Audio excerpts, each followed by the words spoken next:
Festival Kuliner Lemak Nian Jilid 3 resmi digelar untuk merayakan Hari Kartini pada tanggal 17 hingga 19 April 2026 di Lipo Plaza, Lubuk Linggau.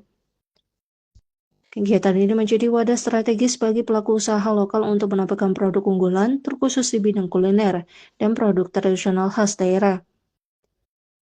Pemerintah Kota Lubuk Linggau memberikan apresiasi atas sinergi antara pihak mal dan komunitas Aspenku Sumatera Selatan yang dinilai berhasil menciptakan ruang kreatif dan produktif.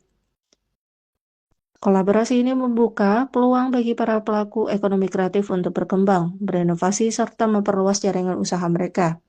Saat ini tercatat sekitar 12.000 UMKM di Kota Lubuk Linggau dengan mayoritas bergerak di sektor kuliner dan produk lokal.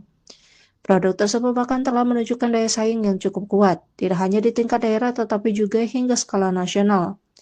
Perwakilan manajemen Mall, Richard Chandra menyampaikan rasa terima kasih kepada seluruh pihak yang telah mendukung terselenggaranya acara ini. Ia berharap festival tersebut dapat berjalan dengan lancar serta memberikan dampak positif bagi pertumbuhan UMKM setempat.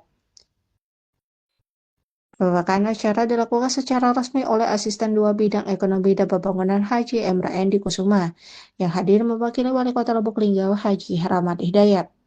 Dalam kesempatan tersebut, pemerintah Kota Lubuk Linggau menegaskan komitmennya untuk terus mendorong pengembangan UMKM melalui berbagai program, mulai dari pelatihan hingga fasilitas pemasaran, termasuk dukungan khusus bagi pelaku usaha mikro di sektor kuliner. Dan hari ini 17 April sampai 19 April nih, hari ini di mana